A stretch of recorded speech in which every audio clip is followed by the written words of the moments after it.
0 to 26.2 miles in 7 months? We will go through my journey from being a pathetic soul, hey, no making fun, to running the 10K, the half marathon, and conquering LA by completing my first marathon.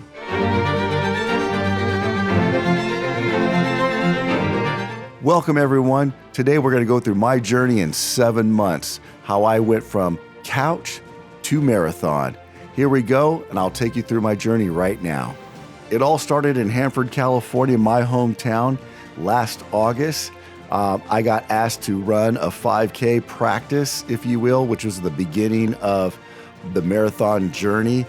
I was more involved with the gym, and I wasn't really a runner. As a matter of fact, I said pathetic soul in my opening hook. The reason why is because I don't run. I don't enjoy running, and my legs cramp up and they hurt. They get tight. I run on the balls of my feet. So basically the bottom line is I didn't know how to run.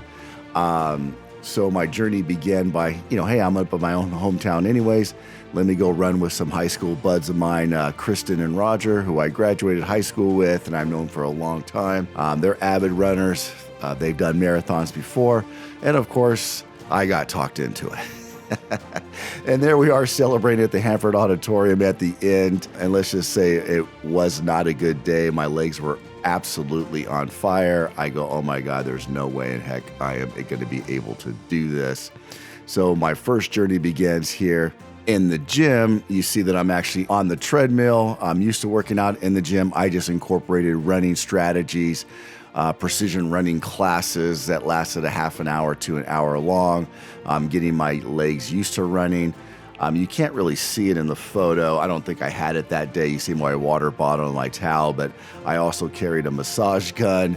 My legs would easily cramp up during those runs. And again, it just felt like an impossible task for someone who was in shape already to incorporate running into my regimen. But with that being said, I don't recommend this, and I'm going to say that a lot during this video, is that it was only really 1 month away, the Santa Monica Classic, which was a 10K.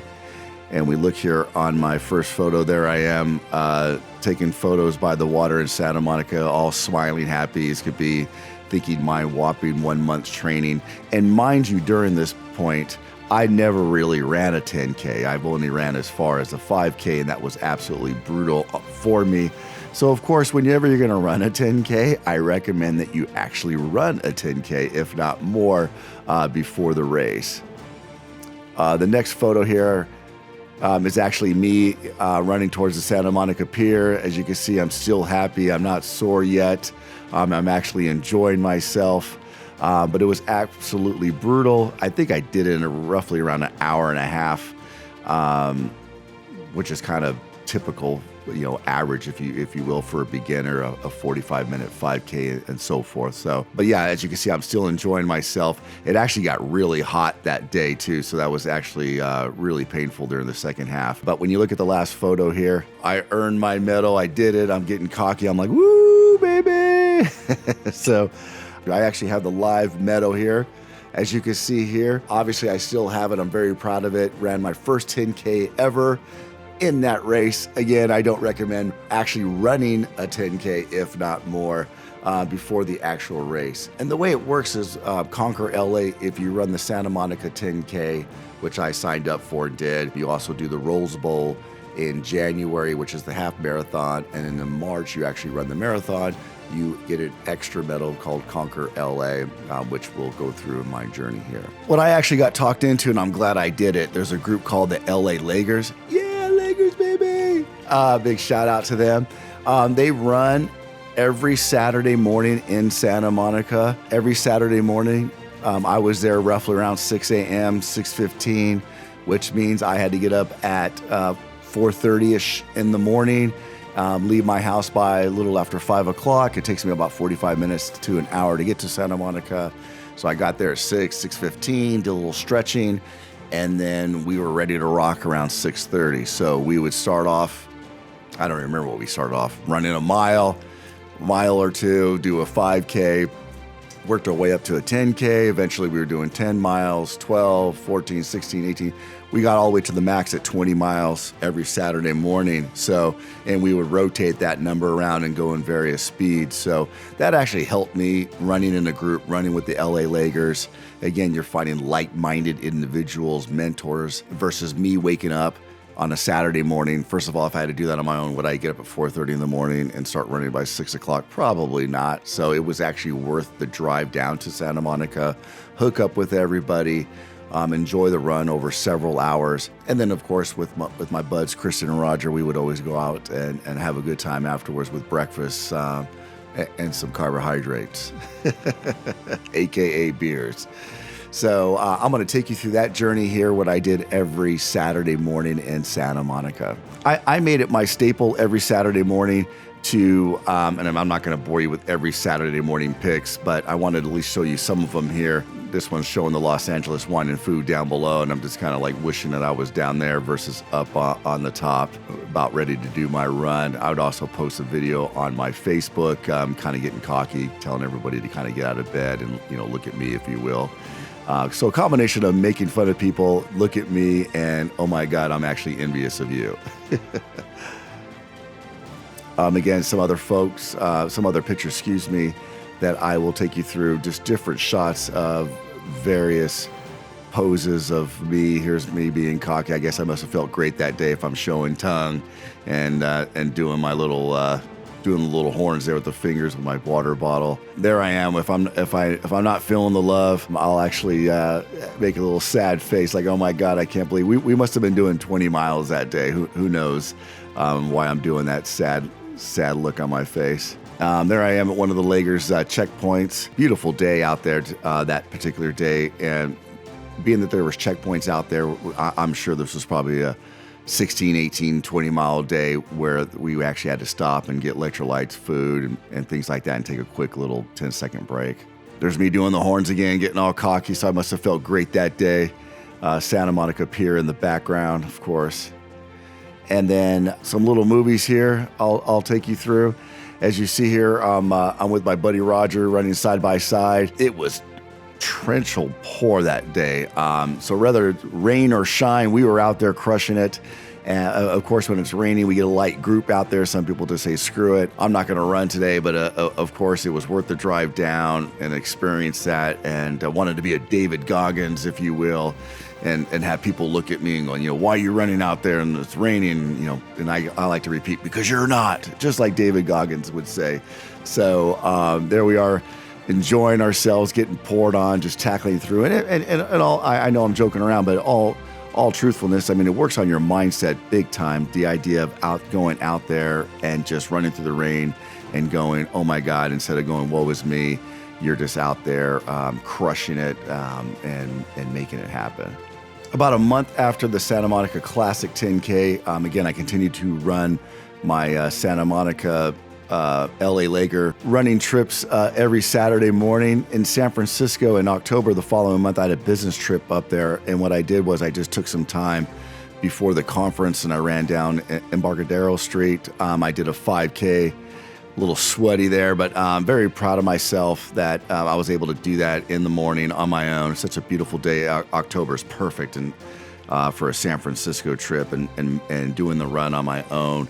And that's the first time I actually felt very comfortable, like, oh my God, I can really see the light at the end of the tunnel there, just like in a practice run, doing a 45 minute 5K, which is nothing to brag about, but for a practice, it's nice to kind of get out there and work on your legs. What I did, and then I continued to pursue the half marathon, which was coming up in January. I don't recommend this either, but every December I go away for my birthday. I went to Florence, Italy. So I don't want to say took the month off, but I took a couple weeks off, which hurt my running, especially increasing it to the half marathon, which is 13.1 miles. Here in January, there I am at the Rose Bowl, so early in the morning. It's dark out. I had to do a selfie shot of myself with the Rose Bowl sign, barely you can see in the background. And then I took progress photos along the way. There I am at mile 13, Again, the tongue sticking out, the horns. I love the fact that I'm just fooling everybody. I look like, yeah, I'm conquering this bad boy. And of course, I am absolutely dying inside. And here I am, the photo, holding up the Rose Bowl medal, going, woo, baby. I did it just shy of 3 hours, I believe, if I remember correctly, 2:56. And here I actually have the medal of the Rose Bowl half marathon. I'm so proud. That was in January. It's my first, I'm sorry, I said marathon. It was my first half marathon. I'm so proud of myself in a sense of running 13.1 miles in just under 3 hours, which was fantastic for me. Towards the end, my legs were starting to get Charlie horses. It was my first long race. So as far as electrolytes, sodium intake, I had to re-engage that aspect of it, reevaluate myself. Clearly, I undertook if I was getting Charlie horses and getting fatigue. So I wanted to make sure I up my game for the future as far as carrying more nutrients with me. Here's some more finishing photos. There I am with Roger and Kristen. We're all proud that we did that half marathon. And here's a picture of me that Kristen took crossing the finish line and collecting my medal. What I also had to work with is in the beginning, if you remember, I started doing treadmill training to get my legs used to running in general. But going from the half marathon to the marathon, and I did a little bit of this training for the half marathon, of course, but going from a 13.1 miles to a 26.2, I had to incorporate for me some leg exercises, some dynamic stretches, if you will, some conditioning, restorative type recovery exercises. So I'm not just for running and that's it. I wanted to get overall strong, even if it had involved upper body, but I wanted to make sure my legs were conditioned to continue to run and make that March marathon date. So what I did was I hired my trainer to take me through this process. And here's some videos shortly here.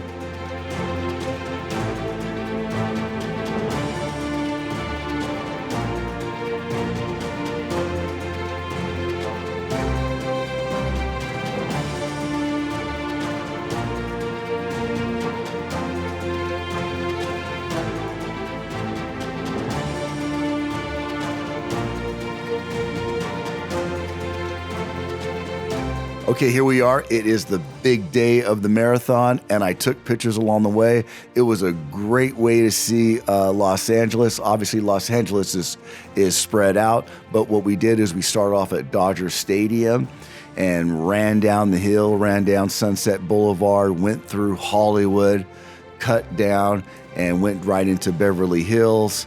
And which Century City was the finish line, which was involved a lot of complaints of on online and social media as far as, I believe it was around, I want to say it was around 18 miles.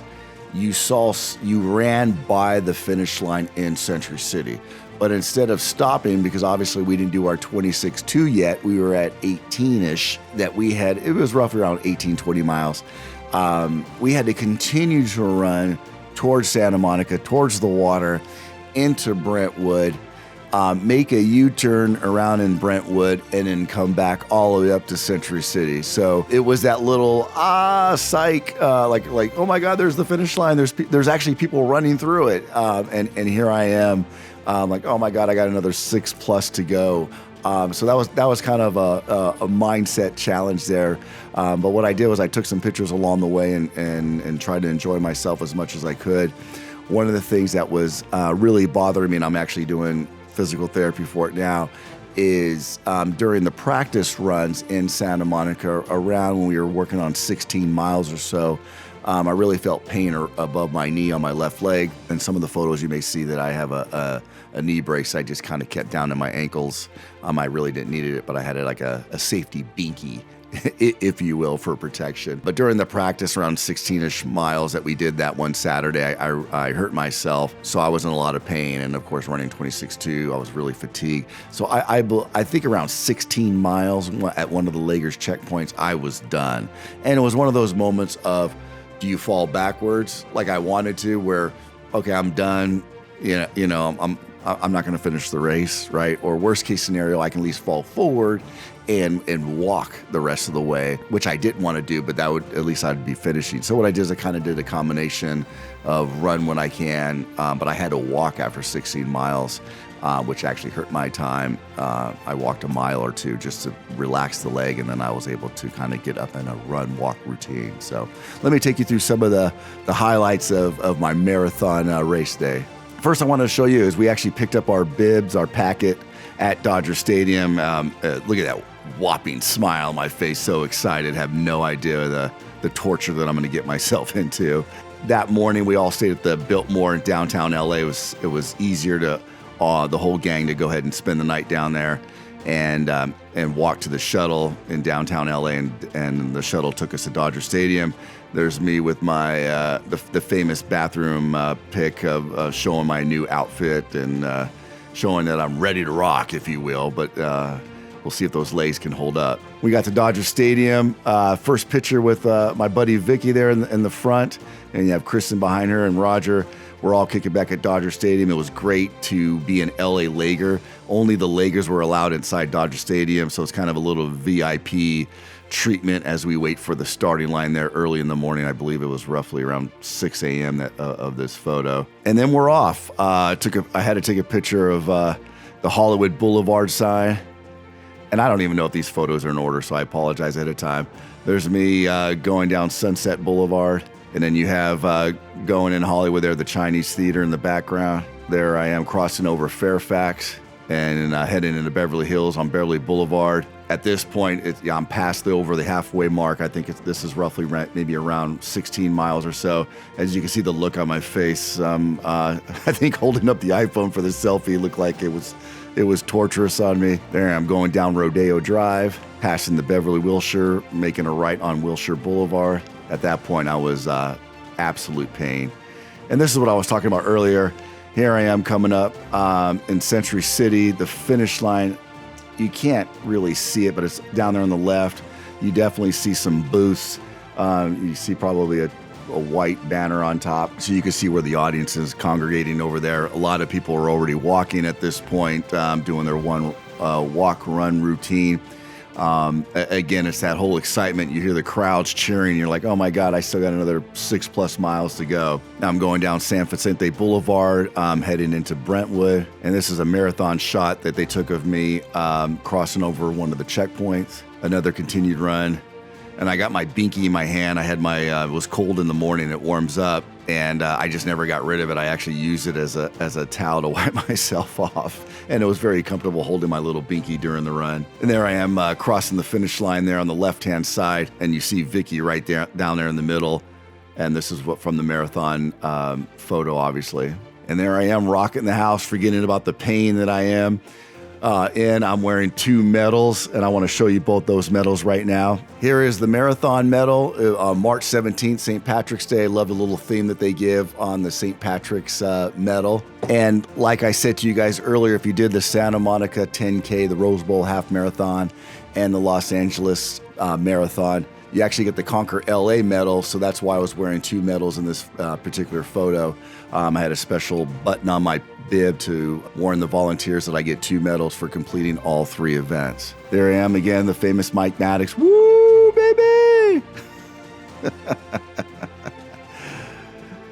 And here's the official marathon photo that I took at the very end.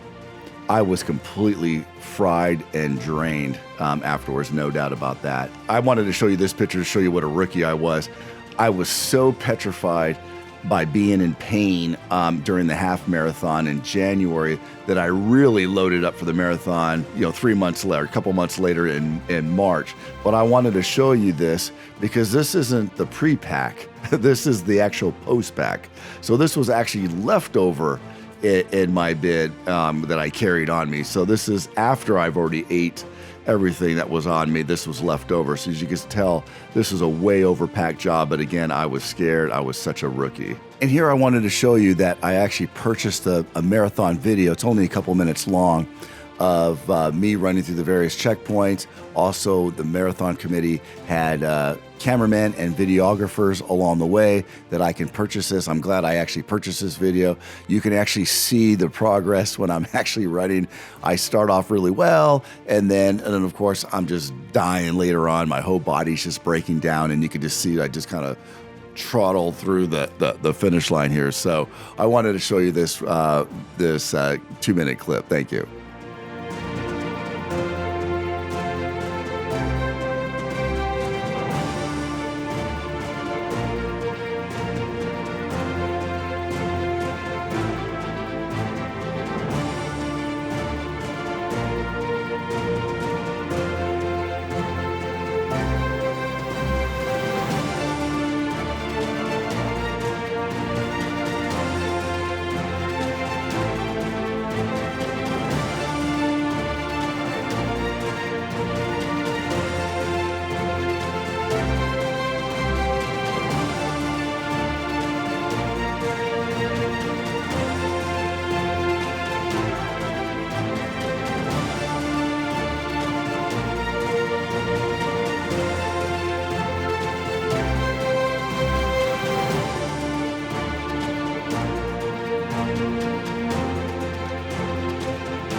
Like I said, I joined the Los Angeles Lakers, aka LA Lakers.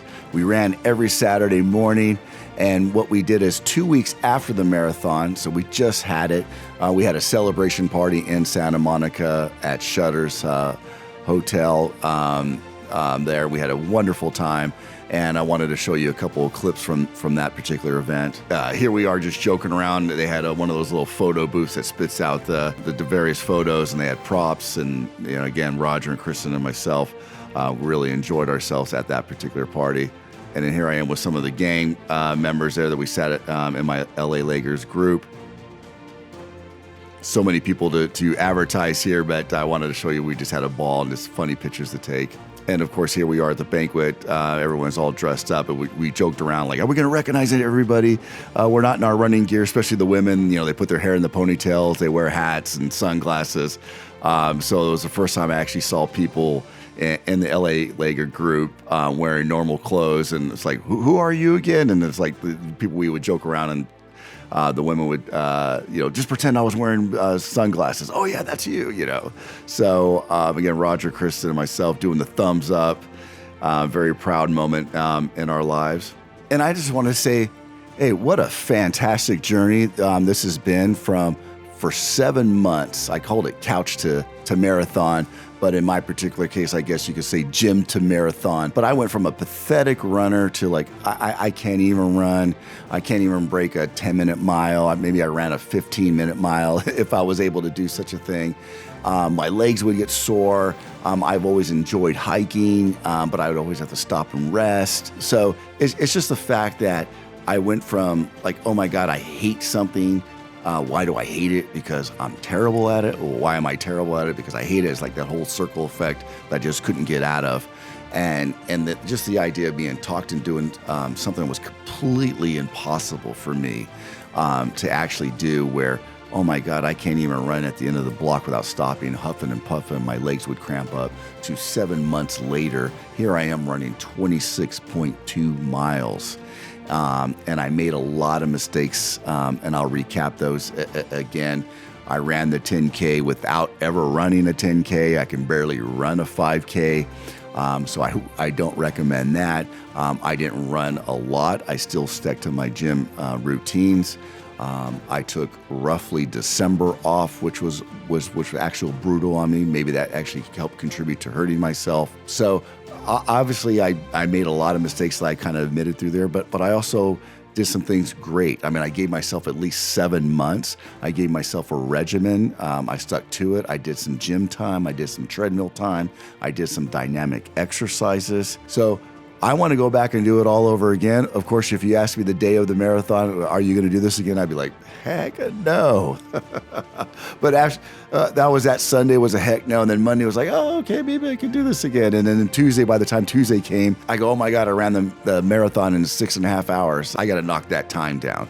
So, and now that I know what to do and I'm coming in with another year of experience, I'm excited about continuing this journey, knocking my time down, enjoying myself more, knowing what to expect, taking my game and elevated it to the next level. Also in the description field is a link to my free 25-page PDF, In the Pursuit of Excellence, the Renaissance Man's Woman's Guide to Mastery. Please like this video and click on the subscribe button and hit that bell button. And most importantly, forward this video to a loved one.